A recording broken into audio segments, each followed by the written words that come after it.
Pessoal, então a partir de agora estamos gravando. Todos estamos escutando bem?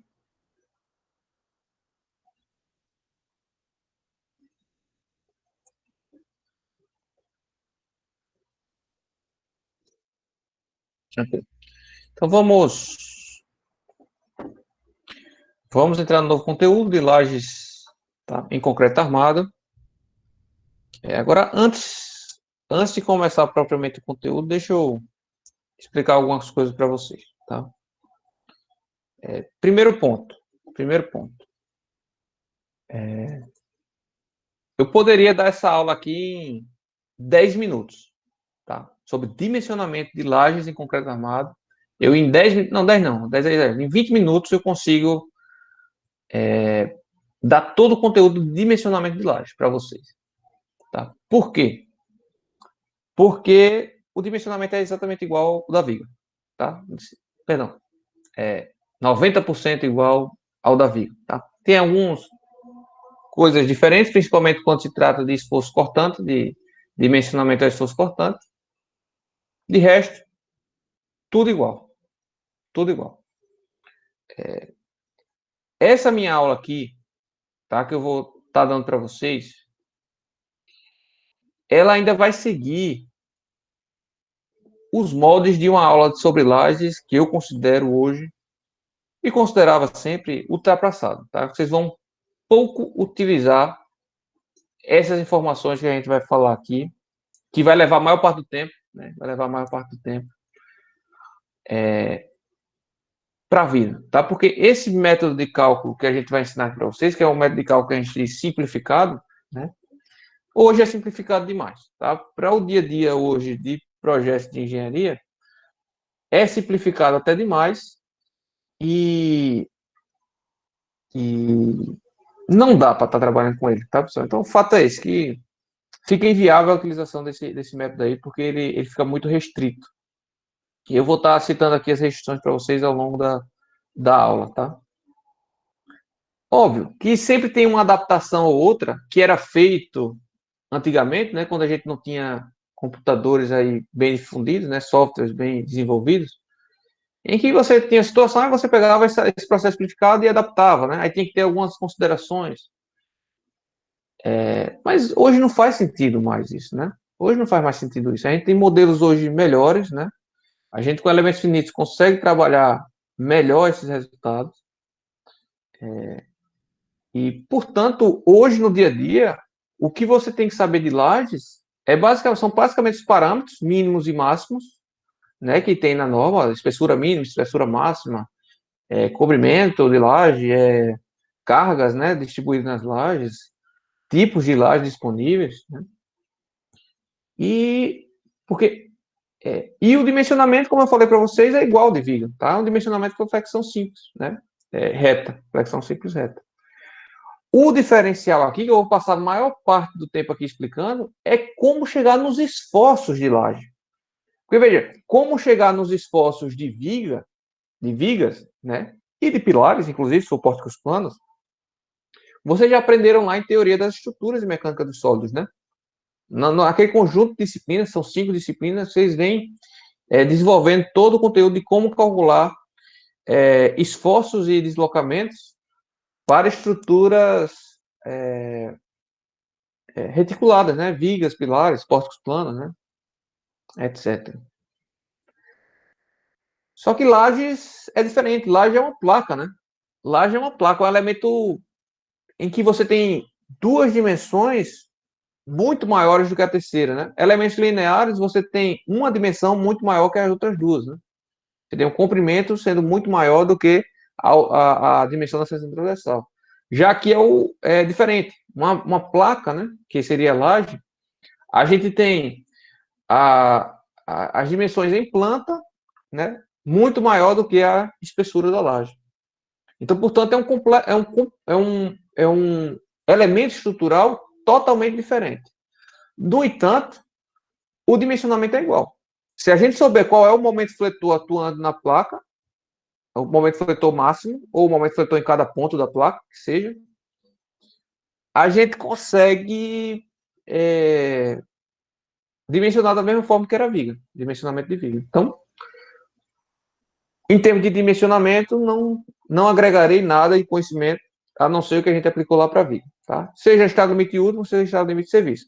Agora, para esforço cortante, apesar do dimensionamento ser semelhante, tem umas pequenas diferenças, porque justamente como é um elemento de placa, tem algumas diferenças a serem debatidas aqui.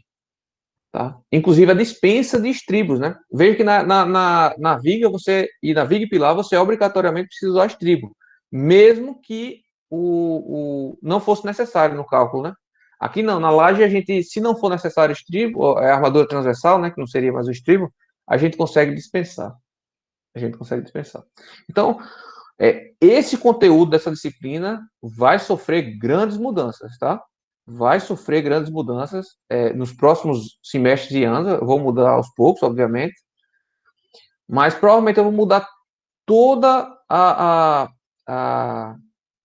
o que é que a gente vai tratar no curso, né? Eu vou focar menos nessa parte de como calcular esse processo simplificado. Vai ter no curso, eu vou provavelmente gravar as aulas desse processo simplificado, vou deixar gravado no YouTube para os alunos assistirem, tá? Mas o que eu vou focar não vai ser exatamente nisso. O que eu vou focar será na análise mais próxima do que é o dia a dia da engenharia, tá? Mas eu volto a comentar sobre isso daqui a pouco. Volto a comentar sobre isso daqui a pouco. E tem várias formas de análise, tá? Eu vou mostrar aqui uma hoje, mas tem várias formas de análise. E eu queria, no meu curso, o meu desejo é que no meu curso tenha, comparando esses métodos de análise, né, para a gente chegar a conclusões e poder discutir aqui bem no curso, né? Mas o nosso tempo é limitado, principalmente nesse semestre, né? Que a gente vai ter aí algumas horas só para ver isso, né? 2, 3 horas para ver o conteúdo todo de laje. Então, paciência, vamos para frente, mas sabendo, tá, pessoal, que eu não estou fazendo nada abaixo da média. Aqui é a média que é dada no curso, foi o que foi lecionado para mim no meu curso, é o que é lecionado nas outras faculdades aqui de Alagoas, e também de fora, tá? Do Rio de Janeiro, eu conheço pessoas que se formaram lá, de São Paulo também, e esse é o conteúdo básico dado, tá? Porém, eu discordo da importância dele perante ao todo hoje do dia a dia do, do projeto estrutural. Tá? Só esse adendo antes. E aí vamos em si entrar no conteúdo que eu quero passar para vocês. Tá? Então, definição de lajes. Tá? São elementos planos, tá? Ou seja, não são mais elementos lineares, são elementos planos. Em geral horizontais, mas nem sempre. Você pode ter uma rampa, e a rampa você pode trabalhar como uma laje também, e é trabalhado como uma laje.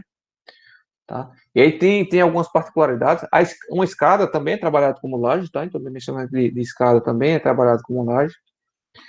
A diferença aqui de uma escada e rampa para uma laje plana é que possivelmente, se você for fazer uma análise complexa, né, elementos finitos, né, considerando uma estrutura tridimensional e tudo mais, possivelmente os esforços normais, né, esforços normais de compressão e tração nesses elementos inclinados serão muito maiores do que nesses elementos horizontais, tá? No plano, beleza? No plano, tá? Por quê? Porque ele vai funcionar como travamento horizontal do prédio, tá? Mas não vamos entrar muito no mérito aqui, né? Mas essa é uma diferença clara entre elementos inclinados e elementos na horizontal, tá? E elementos na vertical, né? A gente não pode ter uma parede. Uma parede seria uma laje? Não, não seria uma laje, tá? A parede é um elemento plano em que você tem duas dimensões muito maiores que a espessura. No entanto, o funcionamento dela, né, ela trabalha de forma diferente. Veja, a laje... deixa eu ver aqui algo para pegar. Né? Aqui, isso aqui, né? A laje vai funcionar...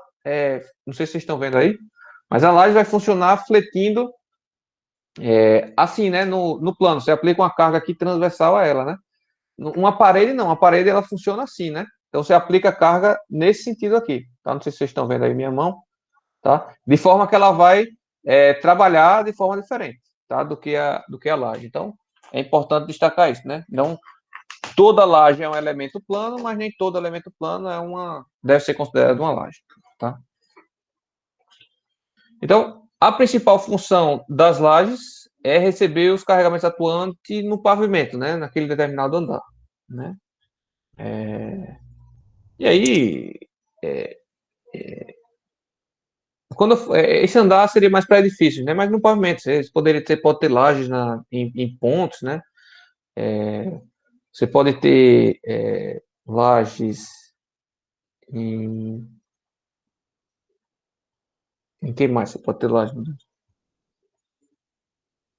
em estradas, né? A estrada, o revestimento que você bota nas estradas de concreto nada mais é do que uma laje, né? Uma laje sobre base elástica, tá bom? Então, tem várias opções aí de uso, tá? Mas usualmente são aqueles pavimentos, são aqueles elementos. É o que você pisa, né? Quando você está andando na sua casa ou no seu edifício, tá bom? E a responsabilidade dela é transferir aquela carga, né? De qualquer ponto no pavimento até os seus apoios, que podem ser vigas, né? Ou podem ser os pilares diretos, né? A gente pode ter o sistema estrutural, a gente pode apoiar lajes em vigas e as vigas apoiadas em pilares e os pilares apoiados em fundações e as fundações apoiadas no solo, né? Ou podemos ter a mesma coisa, sendo que ao invés de ter vigas, a gente pode ter a laje apoiando direto no pilar, né? A gente pode ter lajes diretamente apoiadas no pilar. Isso acontece também, tá? Então, ela tem uma responsabilidade apenas de transferir daquele ponto a carga até os apoios, tá? A gente pode tipificá-las, né? Quanto ao formato da sua seção transversal, né? Na verdade, quanto ao seu tipo, é que a gente simplesmente diz qual é o tipo de laje, né, que a gente vai utilizar. Então, basicamente, quando a gente fala isso, é em termos de formato da seção transversal. Mas podemos também tipificar quanto ao modo executivo, tá? E quanto à direção dos apoios, né? Vamos falar um pouco mais sobre isso. Na verdade, não é nem direção dos apoios, é direção de apoio, né? Direção de funcionamento da laje. Mas vamos lá. Quanto ao formato da seção transversal, né? Vocês têm diversos aí no mercado, tá? Tem diversos. Eu separei aqui alguns, né? Então, temos a que era mais famosa, ainda é a mais famosa, tá? A mais utilizada, que é a laje maciça, tá? Que é simplesmente uma placa cheia, né? De concreto. É uma placa cheia de concreto. Nós temos a laje nevurada, né? E aí essa laje nevurada pode ser essa laje aqui, né? Com cubetas, né? Com nevuras formadas por cubetas, ou você pode ter a laje nevurada, aquelas vigotas, né? Não deixam de ser lajes nevuradas, tá? As vigotas. A gente pode ter a laje alveolar, muito comum em pré-moldados, tá? Que é essa laje aqui, ó, que é extrudada ela, tá? Você tem cilindros aqui, e você extruda esse concreto, e aí você tem uma... É como se você tivesse nevura, né? No meio aqui da placa, né? De uma placa. Então, você pega uma placa de concreto e reduz o volume dela, né? Você reduz a quantidade de concreto e, portanto, você reduz peso, né? Peso e custo, tá? Você tem laje pi, tá? Que é basicamente vigas, né? Você pode também chamar de viga T, duplo T, né? Pode chamar também de viga duplo T. Mas normalmente as lajes pi tem essa dimensão maior, né? A dimensão da mesa, ela já serve como laje, né? Tá? A mesa da viga já serve como laje, né? Você bota uma sobre a outra, uma do lado da outra, e aí você já forma um pavimento. Não deixa de ser uma laje nevurada, tá? É um tipo de laje nevurada, né? Tem bubble deck, steel deck, no caso de aço, tá? Nós podemos procurar aqui. Vamos ver aqui, ó. Bubble, esse é assim que se escreve. Bubble deck, laje. Ó, ao invés de você usar cubeta, pessoal, você usa umas bolas cheias de ar, né? E você concreta depois. Aí essas bolas vão ser os vazios, né? Você está reduzindo aí também o volume de concreto que você vai utilizar na laje, né? Entendeu? Então Você, ao invés de utilizar uma laje toda cheia de concreto, de 30 centímetros de espessura, de 40 centímetros de espessura, você vai botar bolas de plástico, né? Com ar dentro. De forma que entre as bolas vão se formar nevuras. Entre as bolas vão se formar nevuras. Então não deixe também de ser uma laje nevurada, tá? E a gente tem a steel deck, né? Steel deck, tá? Que aí seria mais utilizado em estruturas metálicas, que é o seguinte, que é, é, essa chapa metálica aqui, que é mais, geralmente é no formato de telha, é naquele mesmo formato de telha trapezoidal, tá? Sendo que a espessura é um pouco maior, ó, tem essa outra aqui, tá? Já serve de forma e de armação positiva da laje, né? De armação inferior da laje. Então, você coloca essa chapa, algumas vezes precisa escorar, outras vezes não precisa escorar, né? A depender do vão. E concreto, bota uma tela para servir de armadura de mesa, entre aspas, né? Armadura da mesa, e negativa, se tiver, tá? E concreto. E aí você tem a sua laje formada. Né? O problema dessa laje é que o aço fica exposto, né? Mas geralmente esse aço é galvanizado, tá? Então esse aço é galvanizado, ou em outras palavras, ele tem uma camada protetora de zinco, tá? Que protege contra a corrosão, tá? A durabilidade é bem alta. Já viram, pessoal, esses sistemas? Já tinham visto algum desses?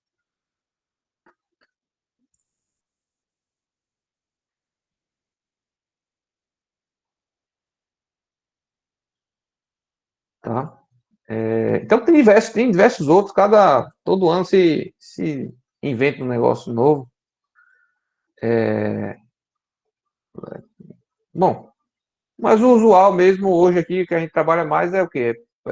Laje nevurada pré-moldada, né, para casa pequena, para vãos pequenos, e lajes maciças e nevuradas em cubeta para vãos maiores, tá? Para vãos maiores. Cada um tem sua vantagem, tá? Eu poderia passar aqui 3 horas falando da vantagem e desvantagem de cada um. Infelizmente a gente tá sem esse tempo nesse semestre, tá? E é justamente isso que eu quero melhorar, tá? Nos próximos semestres. Eu quero focar mais nisso, nessas vantagens, desvantagens, fazer comparativos, né? Do que perder tempo aprendendo a calcular esse processo simplificado que pouco é utilizado na prática, né? Mas isso vai ficar para os próximos semestres, né? Vão evoluindo aos poucos aí a aula. Então, a gente pode classificar também quanto ao método executivo, que a gente tem moldado em loco, né, que é o mais comum, né, o mais comum.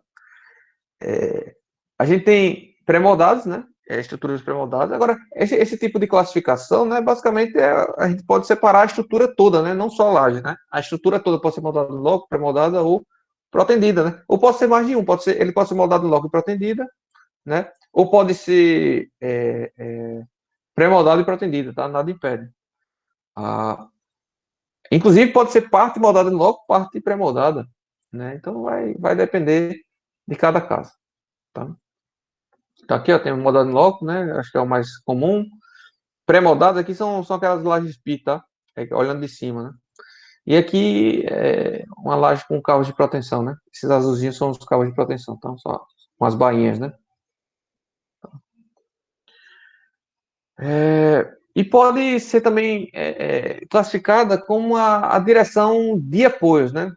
Então, nós temos aqui a laje unidirecional, tá? Em que ela se apoia apenas nesses apoios aqui que eu estou passando o mouse, tá? Nesse apoio da esquerda, nesse apoio da direita.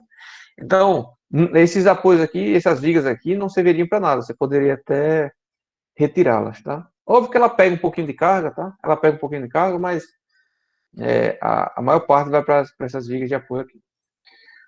Isso também serve para laje maciça, tá? No céu só pode ser nevurada, não. Agora, a figura de nevurada fica melhor, né? Porque a gente vê claramente, né, as nevuras aqui, ó, tá nessa direção. Então, um apoio da nevura é aqui na esquerda, o outro apoio da nevura é na direita, tá? Então, a gente chama de unidirecional. A gente tem a laje bidirecional. Então, não sei se eu falei bidirecional, unidirecional, tá? Isso aqui é unidirecional. A bidirecional é assim, né? Quando eu tenho nevuras, ou a laje se apoia nas quatro faces, né? Nas quatro faces. ou que seja se apoiando em duas vigas só, tá? Que seja apoiando só duas vigas, mas se a gente tem nervuras transversais, né? Se tem nesse sentido também nervuras, ela vai ter um certo comportamento também de flexão nessa direção, só que o primordial vai ser na direção principal aqui, né? Nesse caso a gente tem uma laje bidirecional, né? Laje bidirecional. E a gente tem essa daqui, eu botei, mas isso daí foi uma invenção chamada tridirecional, laje de apoio tridirecional, mas esquece isso, pessoal, tá? Isso aí é mais marketing, né? Na verdade, o que acontece aqui é que é uma laje bidirecional, mas elas se apoiam assim, né, na diagonal e acaba que essa nervura aqui, por exemplo, mais comprida, né? Ela vai se apoiar nessas nervuras aqui mais curtas, tá? Então, por isso que chama tridirecional, porque não só a laje não se apoia só nas vigas, como ela se apoia em si mesma, né? Em algumas nervuras. Umas nervuras não se apoiando em outras, tá? E aí você acaba reduzindo os vãos, vamos dizer assim, conseguindo vencer maiores vãos, tá? Mas é só detalhe. Tem as lajes maciças, que aí eu já declaro aqui a primeira limitação, né? Aqui no curso nós vamos só trabalhar com lajes maciças, tá? Laje maciça. Laje nervurada pré-moldada, aquelas vigotinhas, o dimensionamento é igual à viga, tá? Você vai dimensionar como se fosse uma viga seção T. Eu já comentei isso com vocês. Laje nervurada com cubeta, a gente só consegue fazer isso com modelos de grelha, tá? Tem até um processo de correlação entre laje maciça e laje nervurada, mas eu nunca que aprendi, laje cubeta, tá? Eu nunca que aprendi, nunca utilizei, não sei, não sei usar, nunca usei na vida, tá? Porque na prática a gente utiliza modelos mais complexos, né, de análise, como ou grelhas ou elemento de placas, tá? Elemento de cascas. Bom, então não sei fazer, mas existem as correlações aí que eu não sei fazer.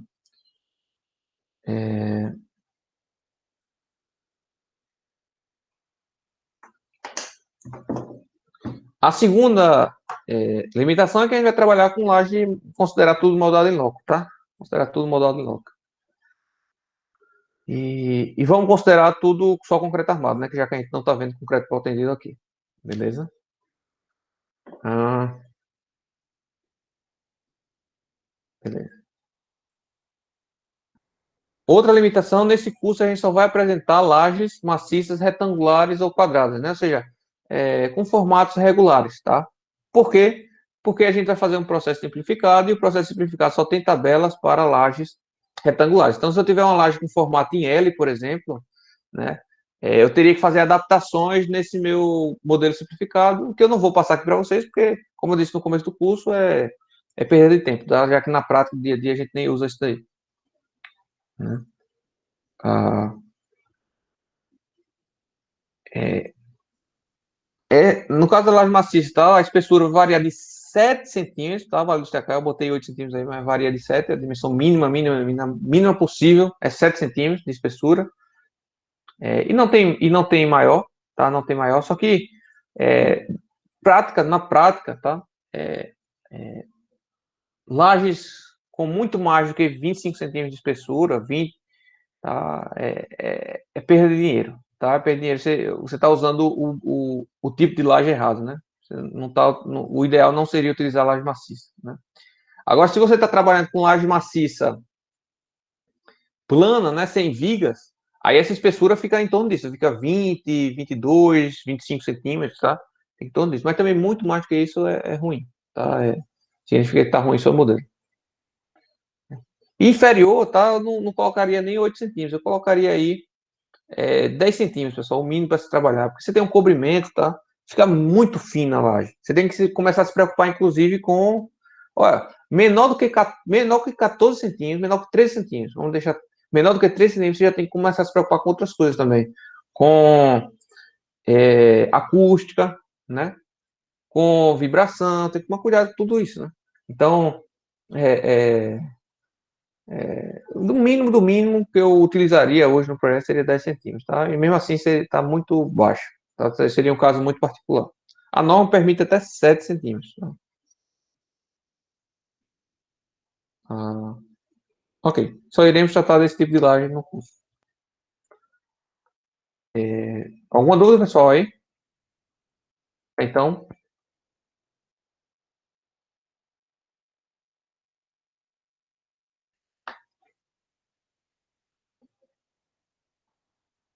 beleza. Vamos prosseguir.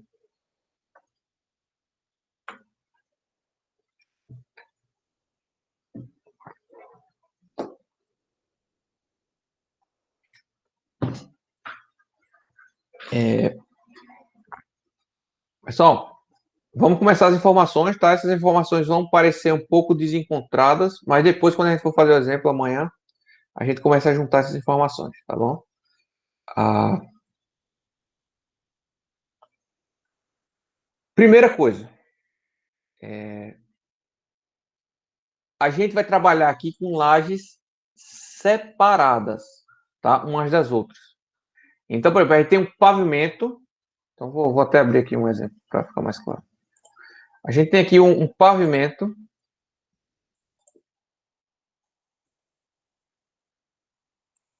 tá? A gente tem aqui um pavimento. Veja que esse pavimento tem várias lajes, tá? Tem laje 8, laje 7, laje 10, laje 6. E nesse processo simplificado, a gente dimensiona laje por laje, uma separada da outra, tá? E essa é a primeira falha desse modelo, tá? Essa é a primeira falha desse modelo, porque uma laje é dependente da outra e a gente vai ver que a gente vai ter que utilizar adaptações para considerar isso, tá? Tem que usar adaptações para considerar isso. E quando eu retirar essa laje do pavimento, o que eu vou fazer, pessoal, é pegar esse meu pavimento, que é a geometria real, e vou tirar essa laje, tá? Eu vou pegar essa laje e vou retirar ela, tá? Eu vou analisar ela isoladamente. Então, quando eu retirar essa laje, ela vai ser retangular, tá? Ou quadrada, né? Vão ter 4 lados, né? É, retos, né? Retangulares entre si. E a gente vai atribuir valores para os vãos que essa laje tem que vencer, tá? Para os vãos que essa laje tem que vencer. Perceba que ao redor dessa laje, eu estou colocando apenas uma linha, né? Uma linha. Essa linha justamente vai ilustrar o meu apoio, tá? O meu apoio ou não, tá? Então, quando eu tenho uma linha contínua como essa, deixa eu até adiantar, tá? Quando eu tenho uma linha contínua nas bordas, quer dizer que é um apoio simples, ou seja, ele só restringe deslocamentos verticais, né? Porque o horizontal não importa aqui pra gente, tá? Então, ó, quando eu digo aqui, quando eu separo essa minha laje e boto que todas as bordas são linhas contínuas, tá? Eu estou dizendo que se eu fizer um corte aqui, tá? Se eu fizer um corte assim, nesse sentido, eu vou estar considerando desse lado aqui um apoio simples e nesse outro lado aqui outro apoio simples, beleza? Tá bom? Agora, se eu tenho, porventura, uma linha contínua e uma região achurada assim, tá? Ao lado da linha contínua. Então, quer dizer que eu vou estar considerando o engaste perfeito aqui, tá? Eu vou estar considerando o engaste perfeito. Então, portanto, se eu tenho aqui uma outra laje, tá? E eu tenho aqui, por exemplo, esse lado aqui achurado, tá? Eu vou estar considerando que, na verdade, se eu fizer um corte aqui, tá? Nessa direção, eu vou estar considerando aqui um apoio nesse lado e vou estar considerando um engaste desse lado, tá bom? Porque, Oh, pode dizer. o que seria um engaste perfeito na prática? Como considerar isso num projeto, por exemplo? Não existe. O engaste perfeito não existe. Nenhum apoio perfeito, nenhum apoio simples perfeito. Sempre vai ser algo entre os dois. Sempre vai ser algo entre os dois. Mas, às vezes, se aproxima tanto do engaste perfeito que a gente pode simplificar, e é viável simplificar para o engaste perfeito. Às vezes, se aproxima tanto do apoio que a gente pode simplificar para um apoio. E o que é que vai definir isso? Vai ser justamente a restrição à rotação nesse meu apoio. Tá? Se eu estou dizendo, se eu digo que a restrição no apoio aqui é total, ou seja, esse meu nó aqui do apoio não consegue girar, então eu vou estar considerando no meu modelo um engaste perfeito. Mas na prática, o que é que acontece? Na prática, é isso que eu ia explicar mais para frente, mas já vou adiantar aqui, desde já. Se eu tenho duas lajes, né, no meu pavimento, vamos supor que eu tenha duas lajes no meu pavimento, tá? Vou desenhar aqui um pavimento, as minhas vigas, tá? Vamos supor que eu tenho outra viga aqui, que eu esqueci de desenhar. Tá? Eu tenho a laje 1 e a laje 2, tá bom? E esses aqui são as vigas, né? Tem os pilares também, né? Deixa eu desenhar os pilares aqui. Olhando de planta, tá? Isso aqui. Aqui em lajes a gente vai avaliar tudo muito em plantas, tá? Em planta. Ao contrário da viga, né? A gente olhava mais de lado, né? Para ela, em vista lateral. Mas vamos supor que eu tenho duas lajes. O que é que vai acontecer aqui? Eu não consigo. Qual seria o comportamento se eu fizesse um corte aqui dessa. Vamos dizer que eu tenho um corte assim, certo? Qual seria assim um modelo interessante para esse pavimento, né? Seria nesse corte, né? Veja que teria nas duas direções, tá? A gente tem que avaliar nas duas direções. Eu vou simplificar só no corte para tipo correlacionar com a viga, né? Que é o que a gente está acostumado a ver, tá? Mas vamos dizer que eu esteja avaliando só nessa direção aqui essa laje, tá? Apesar de ter que avaliar ela em ambas as direções, tá? Mas vamos dizer que eu esteja avaliando só nessa direção. Então, Rafael, se fosse para fazer um processo simplificado, o ideal seria considerar aqui um apoio, um outro apoio, né, e outro apoio. Ou seja, funcionaria como se fosse uma viga contínua aqui, né? Funcionaria como se fosse uma viga contínua. Aí você fala, professor, mas por que essa viga aqui, que apoia essa laje, não é um engaste, é um apoio? Porque, veja, se eu digo, se eu olho aqui essa viga de lado, olhando de lado agora, tá? A viga e eu tenho a laje, né? Certo? Se eu digo que essa minha viga restringe a rotação da minha laje aqui, restringe a rotação da minha, ou seja, a minha laje tende a rodar, né? Tá? Se for uma carga gravitacional, a tendência é que ela gira assim, né? Então, se eu digo que essa minha viga impede a rotação dessa minha laje, desse meu nó dessa laje, significa que essa minha viga vai ter que resistir a um momento torsor, né? Um momento torsor. E ela vai ter que ter uma rigidez da torção, tá? Não sei, acho que eu não sei nem se é assim que se escreve, acho que é um G, na verdade, a rigidez da torção. Mas vai ter que ter uma rigidez da torção alta, né? Porque para eu dizer que isso não vai deslocar, isso daqui não vai girar, quer dizer que essa minha viga tem que garantir que não vai girar, né? E eu não consigo garantir isso, tá? Não consigo garantir isso. E se fosse uma parede aqui, uma parede de concreto, bem espessa, uma parede de 40 centímetros de espessura, né?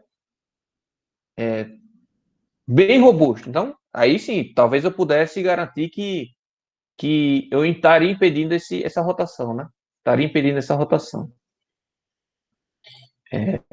Agora, como a gente separa as lajes, tá? Uma das outras e vai dimensionar separado. A gente vai dimensionar tudo por tabelas aqui, tá, pessoal? Você vai ver que a gente vai fazer cálculos bem simplificados e vai utilizar muito tabela aqui. E aí o que acontece? A gente não tem esse modelo de viga contínua aqui para as tabelas. Tá? O que a gente tem são lajes isoladas. Então, a gente vai precisar separar a laje 1 e a laje 2. E o que a gente vai fazer? A gente vai pegar a laje 1, ela vai ser o seguinte, ó. Ela vai ser apoiada nessa viga, aqui de cima, aí de baixo que digo. Ela vai ser apoiada nessa viga aqui de cima, que seria esse daqui. E nesse lado direito, ela vai ser apoiada nessa viga. Porém, como tem essa minha outra laje, que se eu tender a girar essa minha laje desse lado, essa minha laje 2 também tem que girar, tá? Então, meio que uma laje tende a equilibrar a outra, tá? Uma laje tende a equilibrar a outra. Eu vou fazer até um exemplo de uma viguinha aqui no F2 para a gente ver, tá? Deixa eu ver só a hora. Tá, 15 para as 8. Então, uma laje trabalha aprendendo a outra. Nem sempre a gente consegue fazer isso e a gente vai ver como avaliar, dar uma avaliação média. Assim. Mas vamos supor que uma laje consiga aqui segurar a outra, a rotação da outra. Então a gente vai considerar a laje 1 assim, tá? Ou seja, apoiada nesses trechos onde não tem continuidade de laje, e vai apoiar a laje 2, vai considerar a laje 2 engastada aqui na esquerda, tá? Então, esses apoios são o que na prática, né? São vigas, né? São vigas ou paredes, né? Se for o caso de você estar apoiando sobre paredes estruturais. Beleza? Então, essa é a primeira simplificação, tá? Que tem e que já gera um bocado de erro aí, tá? Já gera um bocado de erro. O que a gente vai fazer é isolar a laje, tá? Isso já traz um monte de malefícios para o nosso modelo estrutural, tá? Mas é o que esse modelo simplificado preconiza, tá? Não sei se ficou mais claro aí ou piorou, acho que Pedro. Deu para entender. Deixa eu mostrar aqui para vocês que isso não é real, né? Eu vou fazer isso com a viguinha desse tipo aqui, tá? Vou descartar aqui. Vou descartar. Não vou manter, depois eu saio sem salvar, né? Melhor. Vamos aqui abrir o F2 rapidamente. Vamos supor aqui. Ah, vamos supor aqui que eu tenha uma laje. Vou fazer com viga, tá? Vamos imaginar viga aqui. Mas é o mesmo conceito. Vamos dizer que eu tenha um vão aqui com 5 metros, tá? E um outro vão com 3 metros.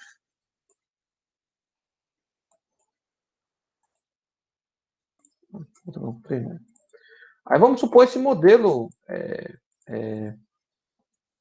Vamos supor esse modelo simplificado, né? De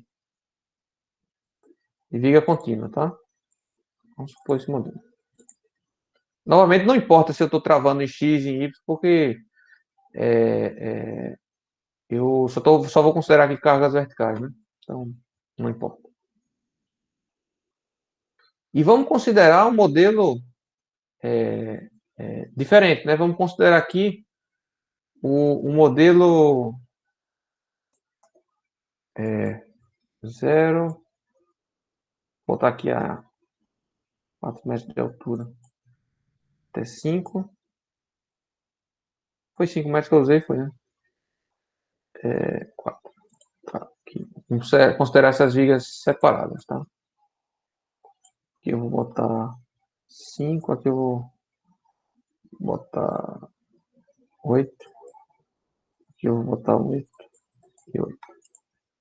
Opa, Ô, fiz algum. professor, onde é que o Fazer. senhor aperta para aparecer esse quadrado aí, esse negócio e colocar os valores? Contra o botão do meio. Ah, tá certo. Segura o Obrigada. Ctrl, bota e clica no scroll do mouse. Deixa eu só mover aqui para baixo um pouquinho.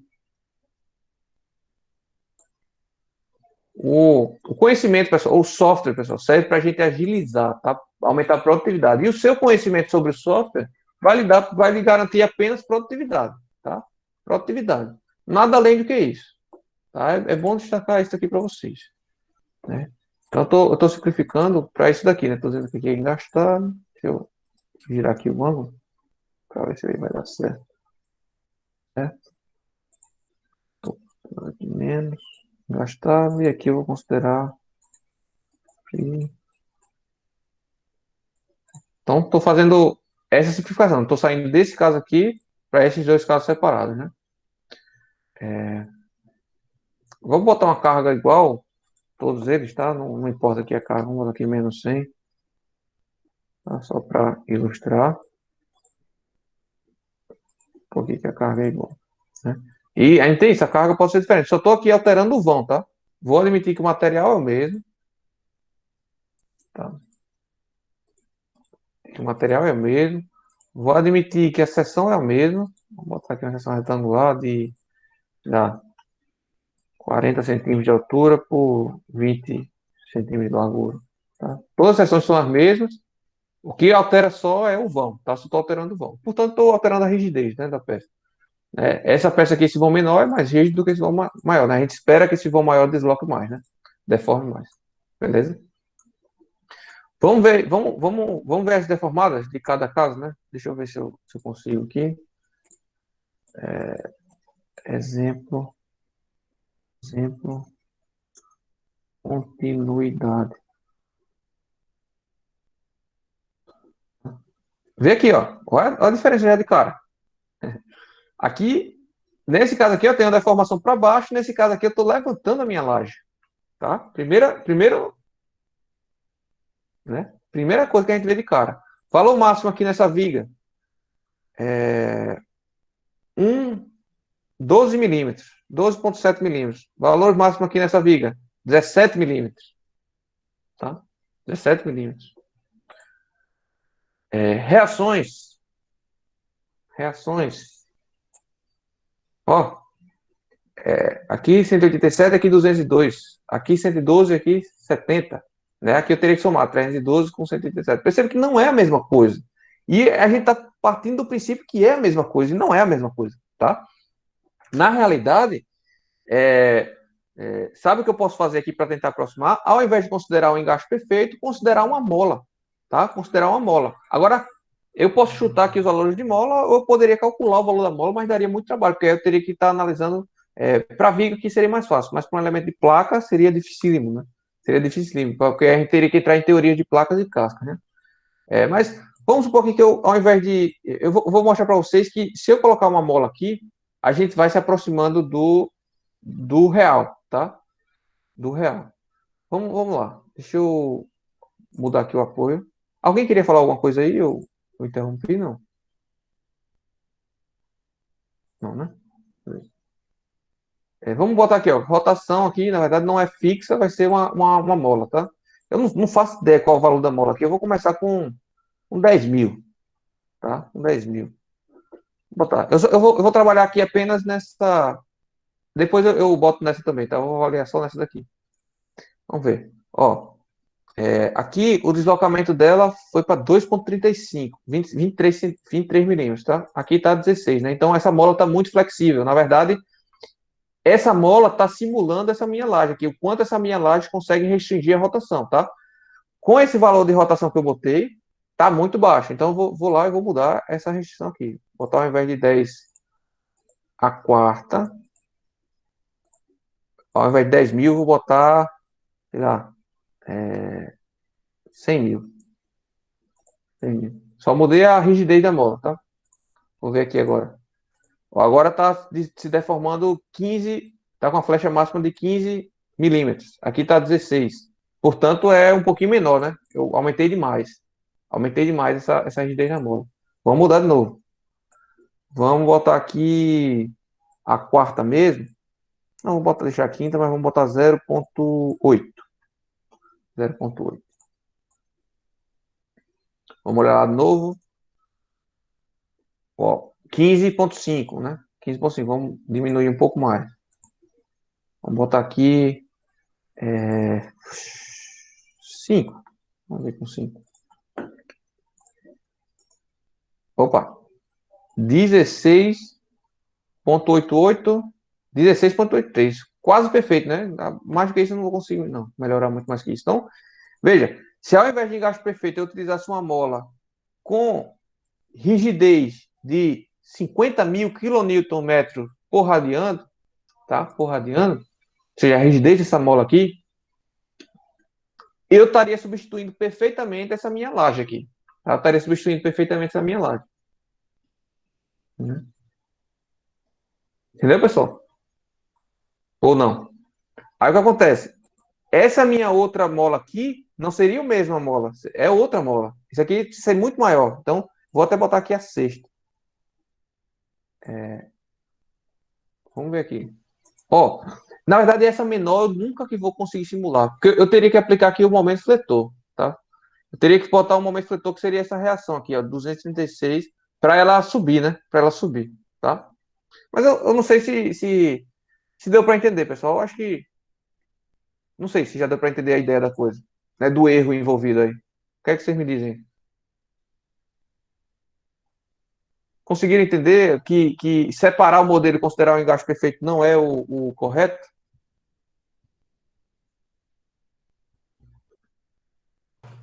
Entendi.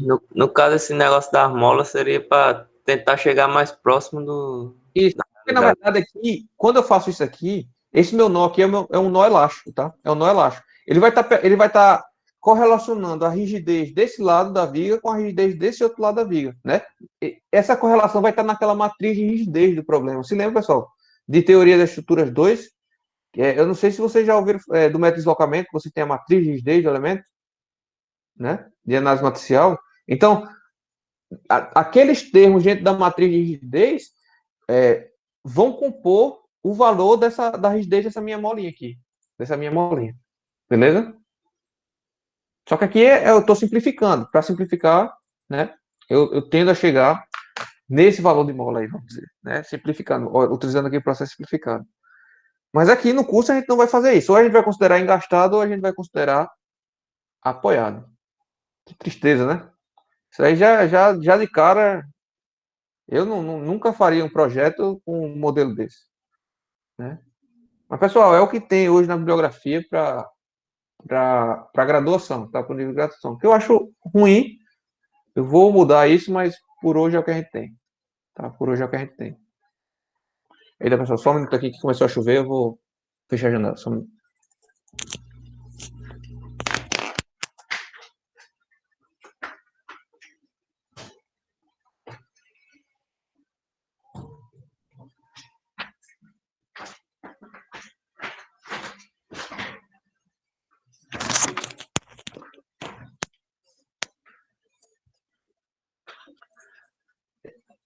Já estava quente e agora eu vou morrer no abafado aqui. Vamos lá. Bom, e aí, ó, essa rigidez da torção da viga poderia simular uma molinha aqui também nas extremidades, tá? Ao invés de eu considerar apoiado, eu consideraria uma molinha. Mas isso daqui já não é um erro tão grande, não, porque essa rigidez da torção é muito pequena, sabe? De vigas usuais, essa rigidez da torção é muito pequena, então fica muito próximo do biapoiado, né? Do apoio simples, tá bom? Então, essa simplificação não é tão significante, não. Então, podemos continuar aí? Vamos lá. Tá. Então, eu adiantei já o conteúdo, eu tenho até que inverter também a ordem desse conteúdo, desse slide, tá, que seria melhor. Mas, bom, se a gente tira a laje, né? Se a gente tira a laje e vai analisar ela isoladamente, e percebe que a gente está substituindo uma viga, né, com uma determinada espessura, por uma linha, né? Por uma linha. Então, essa linha tem uma regrinha para determinar se ela vai ficar no eixo da viga, se ela vai ficar fora do eixo da viga, a gente vai aprender daqui a pouco, tá? Ainda agora, daqui a pouco. Mas, basicamente, eu vou sempre descrever um vão e outro vão. Então, uma laje sempre vai ser descrita por dois vãos, né? Tá? O vão LX e o vão LY. Agora, preste atenção, pessoal. Preste atenção que esse é o primeiro ponto para vocês não se perderem nesse processo simplificado aqui, tá? Que é, LX não significa o vão na direção X. LX é sempre o menor vão, tá? LX é sempre o menor vão. Então, nesse retângulo que eu desenhei, claramente o menor vão é esse aqui, né? E LY é sempre o maior vão. Sempre o maior vão. Tá? Então, se o meu maior vão da laje é muito superior ao menor vão, essa laje vai trabalhar basicamente unidirecionalmente. Tá? Ela vai trabalhar basicamente se apoiando nessa viga e nessa viga. Vai apoiar um pouquinho nessas daqui? Vai, mas muito pouco. Tá? Então, aí, quando a razão entre o vão Y, né, que é o maior, e o vão X, que é o menor, é maior que 2, portanto, quando o vão maior é maior que 2 vezes do vão menor, a gente diz que é uma laje armada em apenas uma direção. Tá? A gente vai ter a armadura principal nessa direção, tá? E a gente vai ter uma armadura secundária, só uma armadura para evitar uma fissuração nessa direção secundária. Tá? Perceba que essa relação entre vãos a gente vai ter que calcular sempre. Tá? A primeira coisa que a gente calcula para avaliar a laje é a relação entre os vãos. Beleza? E aí, essa relação entre vãos a gente vai chamar de lambda. Tá? É a primeira coisa que a gente tem que avaliar. Qual é a relação entre os vãos da laje? para saber o quão mais próximo de um quadrado ou mais longe de um quadrado ela está. Beleza? Se ela tem essa relação menor que 2, então a gente considera ela armada nas duas direções. Tá? Isso é importante porque a norma traz referência sobre isso. Tá? O cálculo da armadura mínima, por exemplo, varia se a sua laje é armada em uma direção ou em duas direções. Tá? E isso a gente precisa avaliar independente do modelo estrutural que a gente vai adotar. Né? 9:12 já. Vamos prosseguir aqui o máximo que a gente conseguir, tá, pessoal? Porque queria concluir amanhã esse conteúdo. Bom, o vão da laje, que eu falei para vocês, né? Vai depender das vigas, né? A gente vai ter que transformar essa viga em um apoio, né? Em um apoio. Mas aonde é que a gente coloca o apoio? A gente coloca o apoio no eixo da viga ou a gente coloca o apoio mais para fora ou mais para dentro? Como é a regra? Bom, a regra é o seguinte. Considerando que o vão interno da laje é L0, tá? O vão efetivo vai ser o vão entre vigas mais uma distância A1, que seria o apoio esquerdo, mais uma distância 2, que seria o apoio direito, né? Tá bom? Tanto A1 quanto A2 vai ser o quê? Vai ser a espessura dos apoios dividido por 2, tá? Então, se eu estou tratando de A1, vai ser ou essa espessura dividida por 2, portanto, considerando aqui no eixo da viga, né? Ou vai ser 30% da espessura da laje. Né? Então, vamos supor aqui, vamos pôr números aqui para a gente avaliar. Vamos supor que essa espessura aqui seja 20 centímetros. Tá? Vamos supor que essa espessura seja 20 centímetros. E vamos supor que essa espessura aqui seja 60 centímetros. Vamos jogar para cima aqui, tá? Então, desse lado daqui, do A1, tá? Do A1, a gente vai avaliar o menor desses dois valores. Ou a espessura... Não, só o menor dos dois valores. Tem que ser menor ou igual a esses dois valores. Perfeito. É o menor dos valores. Então, ou ele vai ser... vamos supor que essa espessura de laje seja 30 centímetros, tá? Estou jogando para cima para dar diferente um resultado do outro. Vamos ver se vai dar. Então, essa do apoio direito, né? Eu vou ter T1/2 vai ser 10 centímetros. 30% de H vai dar também 10 centímetros, né? Então, portanto, eu vou utilizar aqui 10 centímetros, né? Esse meu A1 aqui é 10 centímetros, né? Que vai ficar no eixo da viga, tá? No eixo da viga. Já nesse lado aqui, T2 dividido por 2 vai ser 30 centímetros, tá? 60 dividido por 2 vai ser 30 centímetros, e aqui vai continuar sendo 10 centímetros. Portanto, então, essa distância aqui é 10 centímetros também. Tá? 10 centímetros só também. Beleza? Então, tem essa regrinha. Professor, o que é que você recomenda aí? Cara, no dia a dia, na produtividade, você não vai estar fazendo isso para cada laje, não. Tá? Essa é a realidade. Considera no eixo da viga que vai ser sempre a favor de segurança, tá? Ah, mas eu tenho uma viga de 60 centímetros. Aí você para pensar se vale a pena, tá? Mas vigas normais, de larguras usuais, né? De 10 a 30 centímetros, né? De 15 a 30 centímetros, normalmente de viga de espessura, cara, considera no eixo, tá? Não vai dar muita diferença no seu cálculo, tá? É uma forma de simplificar. Né? Então, uma dica aí para vocês, tá bom? Então, aqui, né? Cadê ela? Opa. Aqui é como se eu tivesse uma viga aqui, né? Tá? Ou uma parede, tá? Faz. Tá? E aí eu simulo por uma linha de apoio, né? E a localização dessa linha de apoio justamente definida por esse A1 e A2. Ah, tá. Eu comentei sobre apoio simples e apoio em engaste perfeito, né? Mas pode também ser livre, né? Então, se você tem aqui, por exemplo, esse caso aqui de laje, né? Você tem aqui que é uma laje engastada nessa face, engastada nessa outra viga, apoiada nesse lado aqui e livre, né? Ou seja, não tem apoio aqui, tá? É como se fosse um bordo sem apoio. Tá? Sem apoio. E aí, como a gente só tem essas três possibilidades, né, engaste, apoio e livre, a gente consegue determinar situações possíveis para apoios, né? Tem limitadas situações, né? Essa é a grande, por isso que você separa laje por laje, né? Então, você pode ter aqui o caso que ela é apoiada nas 4 faces. Que seria o caso 1, tá? Quem é o caso 2? O caso 2 ela é apoiada em 3 faces e engastada em uma, né? Agora, como ela pode ser engastada em 2 faces diferentes, né? Ela pode ser engastada em uma das menores faces ou em uma das maiores faces. Então, aí você tem o caso 2A e o caso 2B, tá? Que seria diferente a análise, né? Perceba essa viguinha aqui, ó, simulando tá do lado. É bem importante, vale a pena você perceber isso para você ver, ó. Se eu cortar assim, né, eu tenho apoio aqui e engasto aqui desse lado, tá? Se eu cortar assim, eu tenho apoio, né? Então muda, porque aqui, ó, eu estou engastando no menor vão.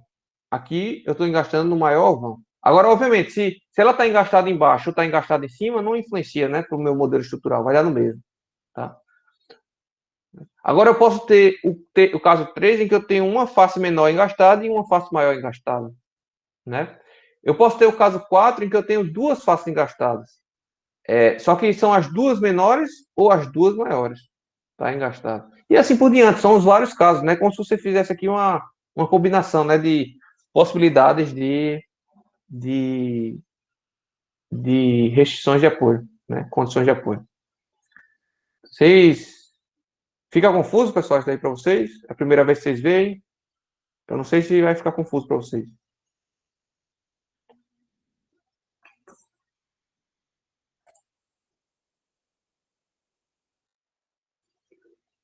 Fala aí comigo, pessoal. Professor, o caso 7, para mim ficou confuso. Caso 7.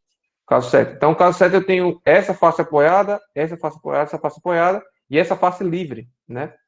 Portanto, eu tenho aqui, ó, se eu fizer um corte aqui, eu tenho um apoio aqui e tenho apoio aqui, tenho apoio aqui e apoio aqui. Se eu faço um corte assim, eu tenho um apoio aqui e está livre aqui. Aí você me pergunta, professor, isso aqui não é hipostático? Não, seria hipostático se fosse uma viga, mas é uma laje, né? A laje está se apoiando nessas 3 faces e está livre nessa. Então, ela vai se estabilizar aí. Tá? Ela vai se estabilizar. Ela só seria hipostática se tivesse livre em 2 faces assim, ó. Se ela tiver livre em 2 faces assim, uma maior e uma menor, ela é hipostática, tá? Agora, ela pode estar livre nesse sentido e nesse, tá? Eu poderia não ter apoio aqui, ó. Poderia não ter apoio aqui e não ter apoio aqui, tá? Tem mais casos do que isso, tá? Isso aqui não são todos os casos, não. Tem mais casos. Então, poderia ter livre e livre. Então, o que acontece? A viga trabalharia de forma unidirecional, a viga, a laje. Só se apoiaria nesse sentido, tá? Ficou mais claro aí?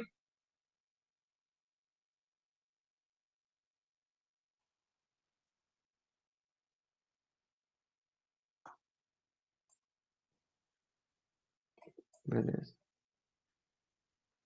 Vamos prosseguir.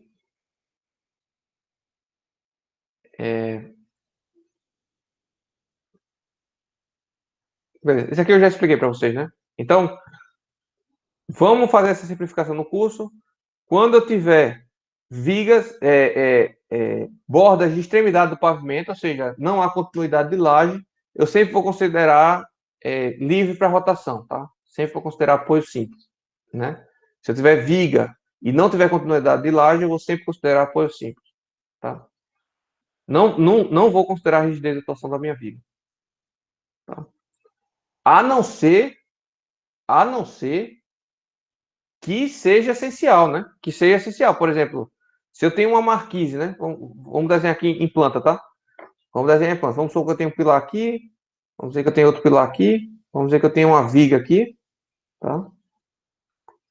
E vamos supor que eu tenho uma laje aqui, ó, tá? Então, isso aqui tudo livre, né? Tá? Isso aqui é uma borda livre. Então, o meu modelo dessa laje seria o quê? Seria livre aqui, né? Livre aqui, livre aqui. Se aqui for apoiado, isso aqui está hipostático, né? Então eu tenho que engastar isso aqui, tá? Isso aqui tem que ser engastado, não tem jeito. Não tem jeito. É o que a gente chama de torção de compatibilidade, torção de equilíbrio, tá? Aí vocês vão aprender isso lá em torção, beleza? Lá na parte de torção, lá em concreto 2, tá? Mas já saibam disso.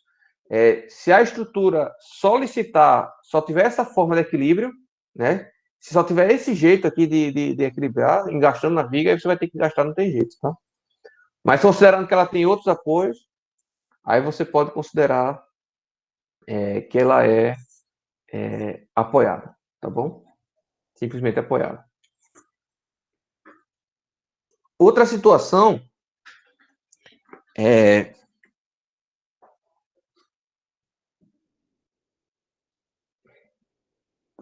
isso aqui está até errado. Outra situação é a seguinte.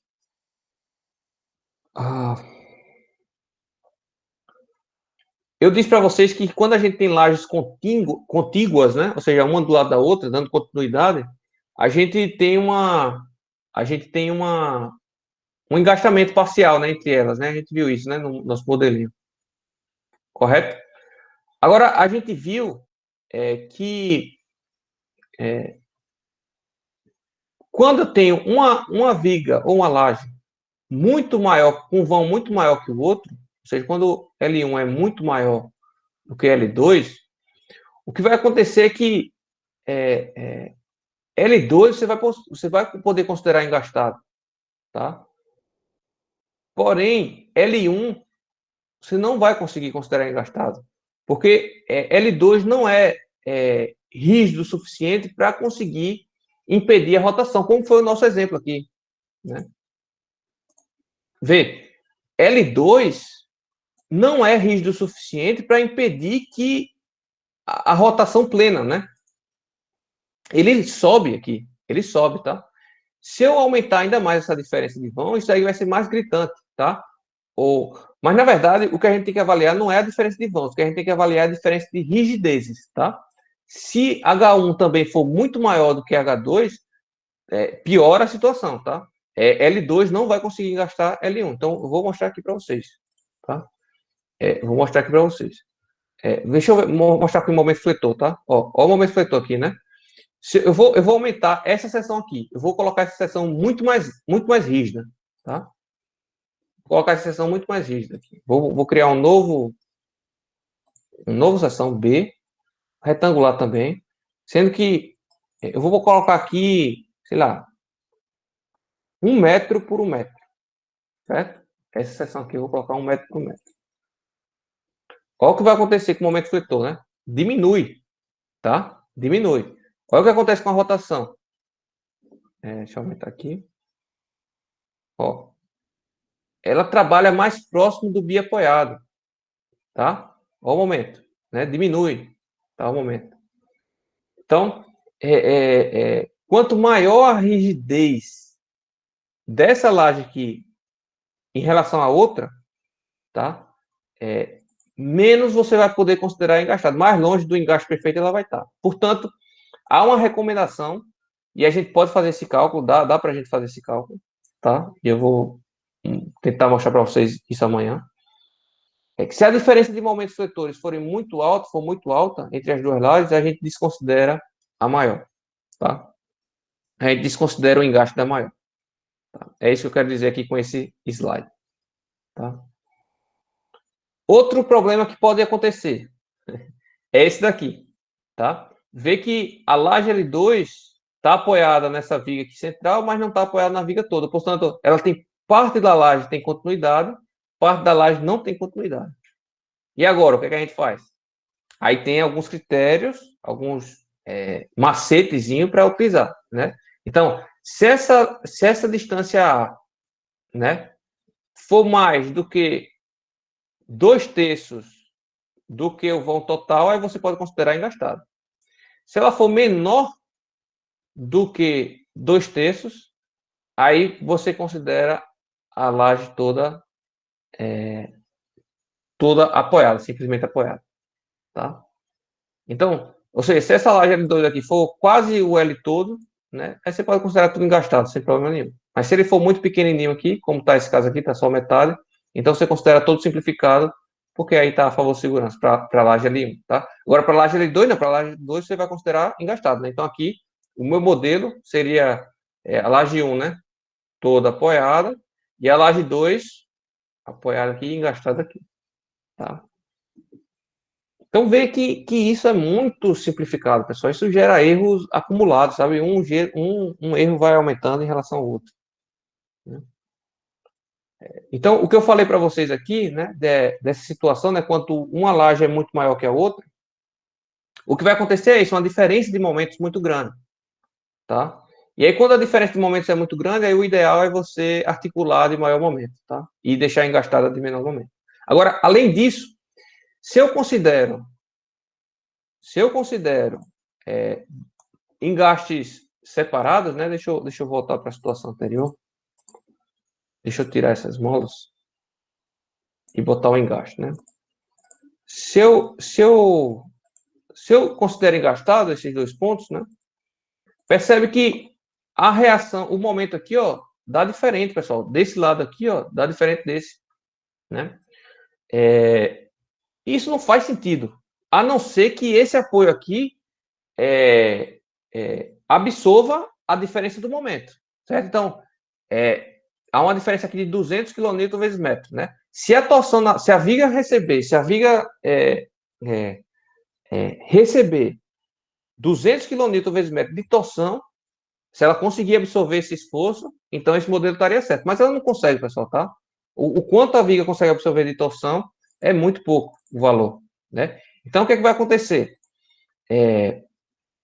A gente tem que compatibilizar. O que a gente faz é compatibilizar os dois momentos, tá? Essa é a parte mais chatinha, é que vai levar mais tempo, e eu só vou explicar isso quando a gente for fazer o exemplo propriamente dito, tá? Então, a gente tem que compatibilizar os momentos. A gente tem que transformar esses momentos diferentes em um momento só. Ou seja, o que a gente vai fazer basicamente é pegar meio que uma média aqui, tá? A gente vai descer um pouquinho esse daqui e vai subir um pouquinho esse outro, tá? É o que a gente vai fazer. Só que tem umas regrinhas para isso. Regrinha chata, novamente, e outra simplificação, mas é o que era feito antes, tá? Isso aqui era o que era feito na década de 80, né, pessoal? Tá? Era assim que era calculado antes, tá? Ok. Deixa eu só ver aqui. Tá. Beleza. Tem algumas regrinhas aqui para um pré-dimensionamento. Para você não chutar sem experiência nenhuma, né, a espessura de uma laje, você pode calcular um chute inicial, tá? Isso aqui é só um chute inicial. Você pode chutar uma altura útil, mais ou menos, com essa formulinha aqui, ó. Tá? Seria 2,5 mais 0,1 vezes N, em que N é o número de bordas engastadas. Então, se eu não tenho nenhuma borda engastada, vai ser zero isso aqui. Tá?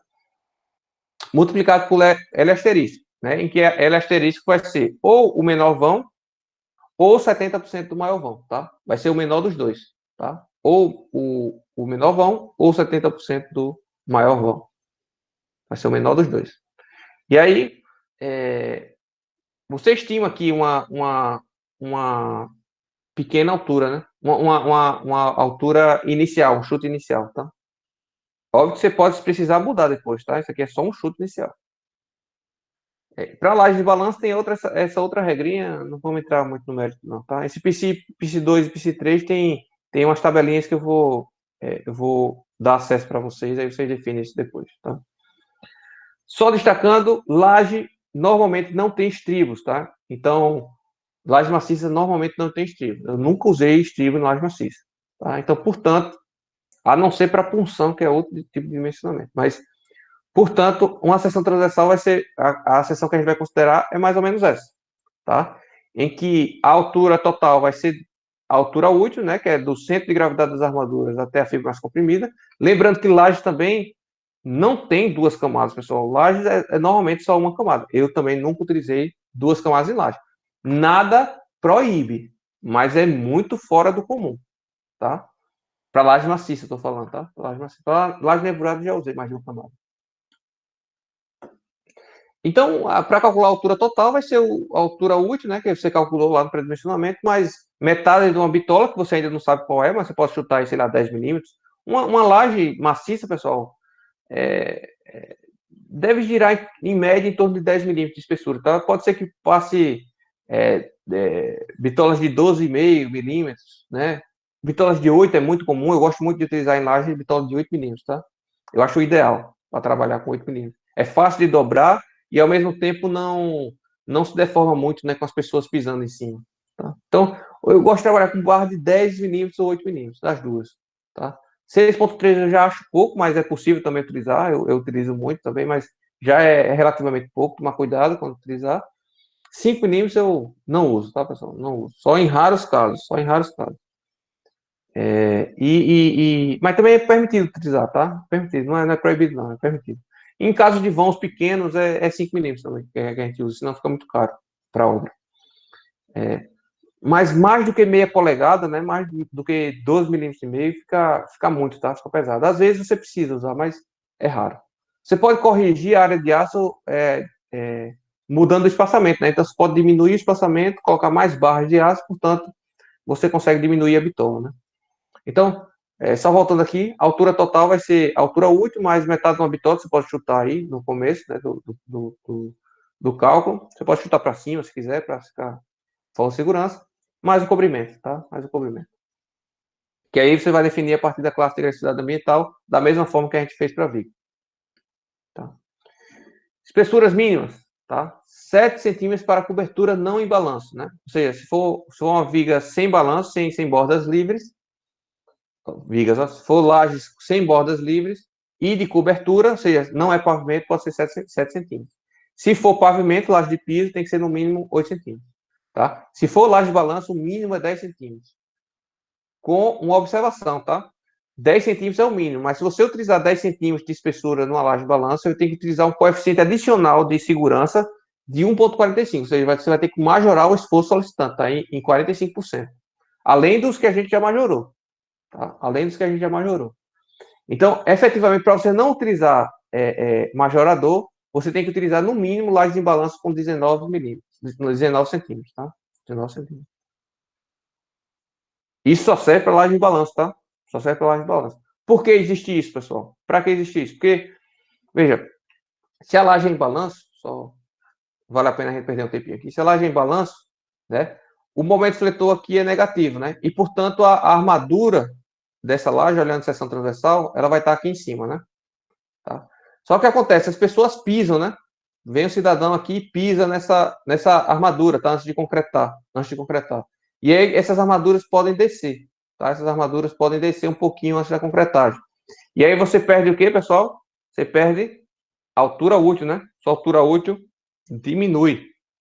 Diminuindo a altura útil, a armadura necessária deveria ser maior, né? Agora, se eu tenho uma laje, vamos lá, se eu tenho uma laje de 20 centímetros, tá? Eu considerei a minha armadura aqui a 17, tá? Centímetros. Mas aí o cara foi, pisou e a gente perdeu 1 centímetro, tá? Então, a minha altura útil que eu utilizei no cálculo foi 17, né? E a altura efetivamente de cálculo foi 16. Então, eu estou reduzindo a minha resistência, vamos dizer assim, se fosse proporcional, né? Que não é ao quadrado, mas vamos supor aqui, rapidamente. Vou estar reduzindo aqui, isso aqui vai dar aproximadamente 95%, vai ser um pouco menor, tá? Mas não vem ao caso. Agora, se você tem uma laje aqui de 10 centímetros, tá? Vamos supor que você tem uma laje de 10 centímetros. E você reduz 1 centímetro, né? A sua altura útil seria menor, né? A sua altura útil seria, sei lá, 7 centímetros, né? Vamos seguir com a mesma linha de raciocínio aqui, 7 centímetros. E você reduz 1 centímetro, então você está perdendo, você está usando 6 centímetros na realidade quando você projetou para 7, né? Isso vai dar quanto? 6 dividido por 7, né? Isso dá 85. 85%, né? Opa. 0,95, 0,85, né? Ou seja, quanto menor a espessura da laje, pior o efeito por conta desse rebaixo da armadura, tá? E por isso que quanto menor a laje, maior esse gama N aqui. Ficou claro, pessoal, essa ideia ou não? Ficou meio confuso. Quando eu explico da forma como eu penso, né? E aí, às vezes, sai meio confuso. Para mim é fácil entender, mas talvez saia meio confuso para vocês. Tá tranquilo aí? Já estamos terminando. Entendeu?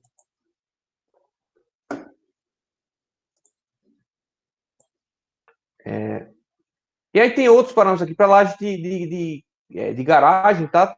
Suporta veículos, aí tem outras dimensões mínimas, tá? Mas aí vocês olham depois daí. Ok. E aí, a análise estrutural das lajes, tá? Que é quando a gente vai começar o nosso exemplo na próxima semana, amanhã, que digo, semana amanhã. A gente tem várias formas de fazer, tá? A gente pode fazer por teoria de placas e cascas, né? Placas ou cascas, tá? E aí você pode ter placas delgadas ou placas espessas, né? A gente não vê na graduação isso, tá? A gente não vê nessa graduação, mas tem cálculos, a partir de cálculos diferenciais, a gente consegue achar a formulação exata de problemas simples, né? De lajes simples, tá? E aí a gente pode, a partir da teoria de placas, a gente pode fazer algumas adaptações rápidas e criou o processo aproximado, né? Que é o processo simplificado, né? Tem vários. Eu vou mostrar aqui um processo simplificado para vocês, tá? Tem outro método que esse método eu desconheço, nunca vi, é o método das charneiras plásticas, tá? Que é você meio que avalia a forma de ruptura da laje, onde forma as fissuras, e a partir dali você determina a linha elástica, tá? Ou métodos numéricos, tá? Métodos computacionais, como é o caso de elementos finitos, né? E aí, dentro dos elementos finitos, aí você vai ter várias opções. Você pode analisar a laje como grelhas, você pode analisar a laje como elementos de placas, você pode analisar a laje como elementos de casca, tá? Você pode analisar o pavimento como elementos volumétricos, que é mais raro, tá? Isso daí porque dá mais trabalho para analisar. Mas esse é o mais utilizado, métodos numéricos é o que é mais utilizado, tá? Hoje no Brasil o que é mais utilizado são elementos de grelha, tá? Os softwares nacionais trabalham com elementos de grelha, e fora do país o mais comum é trabalhar com elementos de placas ou cascas, tá? Elementos finitos.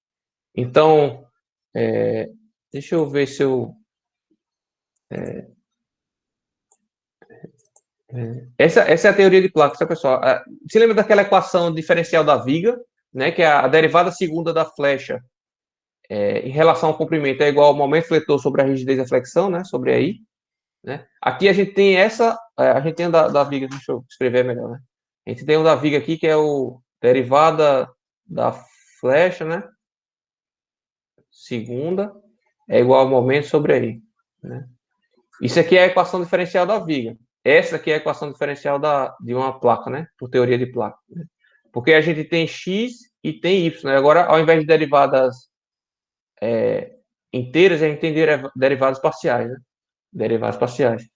E quem é esse D? Esse D é como se fosse esse meio aí da viga, né? Sendo que é a rigidez da placa, tá? Esse carinha aqui é a rigidez da placa. Depende do modo da cidade e depende da espessura da placa, né? Beleza? E aí a gente tem os comportamentos, né, das deformadas, tá? Vocês podem calcular isso daí por essa equação diferencial. Agora, para resolver essa equação diferencial, o que é que você precisa? Você precisa de condições de contorno, né? E aí é justamente o que a gente precisa definir. A gente precisa definir se essa borda aqui é simplesmente apoiada, se essa borda aqui é simplesmente apoiada ou é livre, se essa outra borda ela é engastada, tá? Então a gente precisa definir essas condições de contorno para conseguir resolver essas equações diferenciais aqui, tá? Hoje, o software que eu mais utilizo aqui, a gente utiliza a teoria de grelha, né? Então, eu já mostrei para vocês na aula passada. Então, por exemplo, aqui, vou pegar uma laje maciça para ficar melhor. Então, o que a gente faz é discretizar essa laje em barras, né? Em barras formando grelha. Então, não sei se vocês viram lá em teoria 1, pelo menos se o professor de vocês comentou, pelo menos, né? O que é uma grelha. Mas aqui, ó, que é um modelo de grelha, que eu separo aquela laje maciça em várias barras, né, de vigas, vamos dizer assim, né, elementos de vigas, né. E aí a gente consegue, a partir daí, calcular, né, as deformações, os esforços, né, da grelha como um todo. E aí eu não preciso mais isolar uma laje da outra, né, eu considero o pavimento como um todo, tá? Eu considero o pavimento como um todo. E E ele vai se deformar e vai ter esforços como um todo, né? Como eu mostrei na aula passada para vocês, né? Deixa eu só tirar aqui. Tá, então, a deformação máxima nessa região aqui de 1,5 cm, né? Ou nessa daqui, nesse balanço também, tem 1,5 cm mais ou menos de flecha, tá? Esforços. Opa. Olha os esforços aí, né? Os momentos fletores. Essas aqui são as minhas vigas, tá? Inclusive, a viga, a laje e as vigas são modeladas todas juntas, né? Então, essa minha viga está em balanço, ó, tá? Isso aqui é um balanção, tá? Isso aqui está um balanço, bem grande. Aqui já é uma viga, ó, que se aproxima de uma viga apoio, né?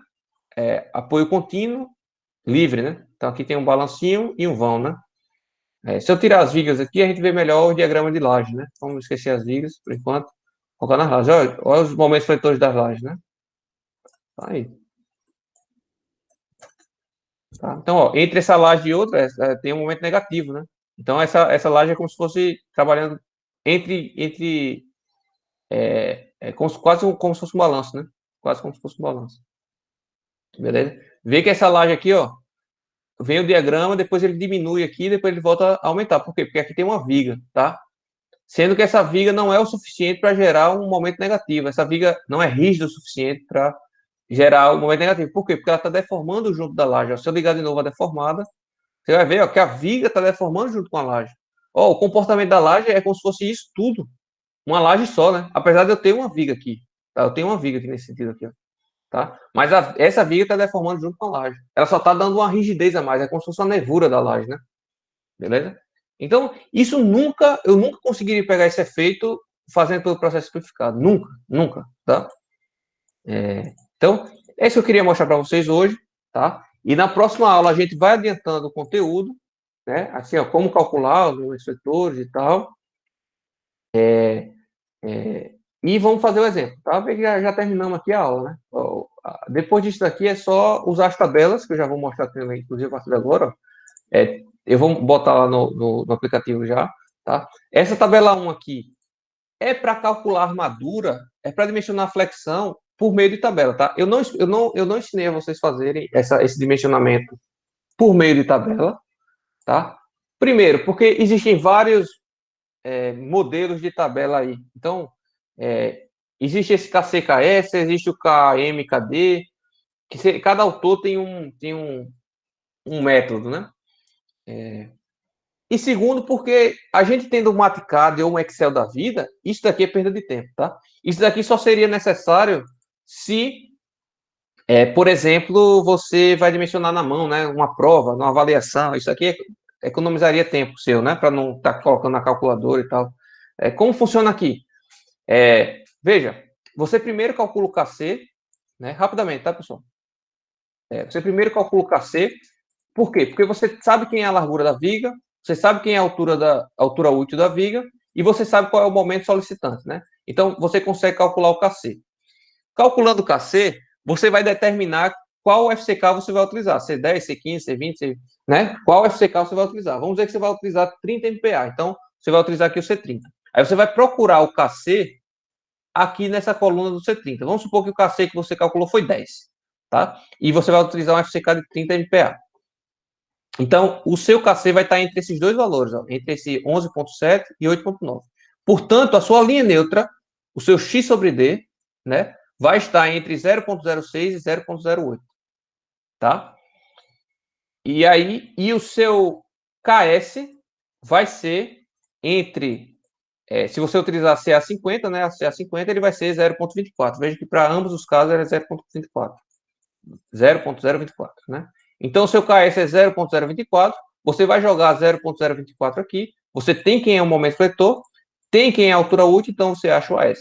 Né? Então, essa é a forma tabelar de você encontrar, dimensionar a viga, né? Perceba que ó, ele separa ainda nos domínios, né? Aqui, ó, você tem o domínio 2, todos esses valores estão no domínio 2, por conta do x sobre d, e todos esses valores aqui são no domínio 3, né?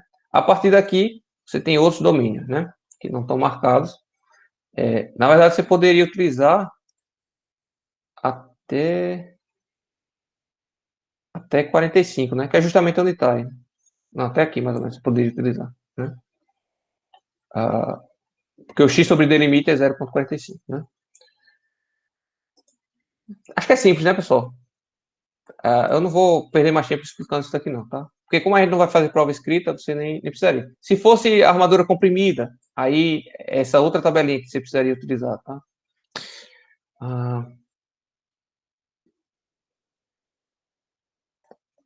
Amanhã eu explico melhor isso aqui. Isso aqui é para detalhamento, tá?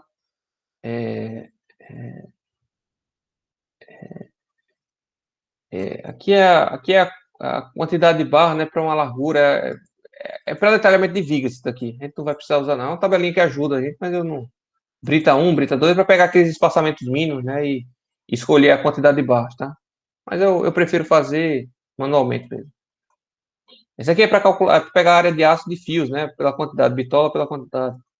Aqui é uma tabela que vai ser útil para laje, né? Aqui é a bitola pelo espaçamento, né? E você tem a área de aço, né? Então, por exemplo, se você tem 6,3 a cada 10 centímetros, você tem uma área de aço equivalente de 3,12 centímetros por metro, tá? Centímetros quadrados por metro, né?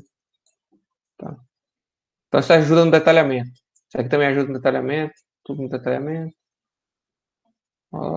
Tá. Não era essa tabela que eu queria mostrar, né? O que eu queria mostrar, na verdade, era essa outra tabela aqui. Deixa eu abrir aqui de novo.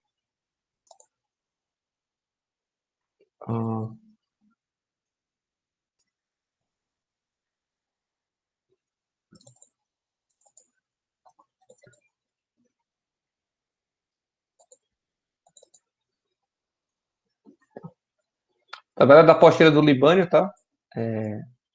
Ele pegou, ele ajustou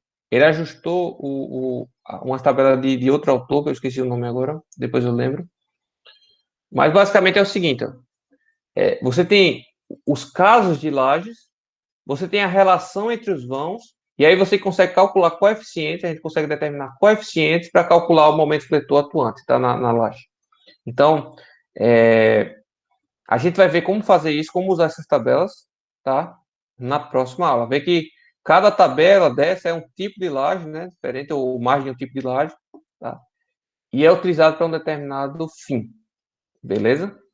A gente vai aprender a usar isso aí na aula que vem. Mas, novamente, isso é muito pouco utilizado hoje no dia a dia, tá?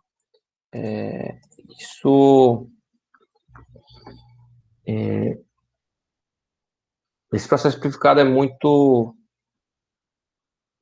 simplificado. Essa é a palavra correta, tá? Então, vamos parando por aqui. Amanhã a gente já vai aplicando essas tabelas e já vai calculando algumas lajes de um pavimento, tá? Beleza? Então, pessoal, até a próxima. Tchau, tchau.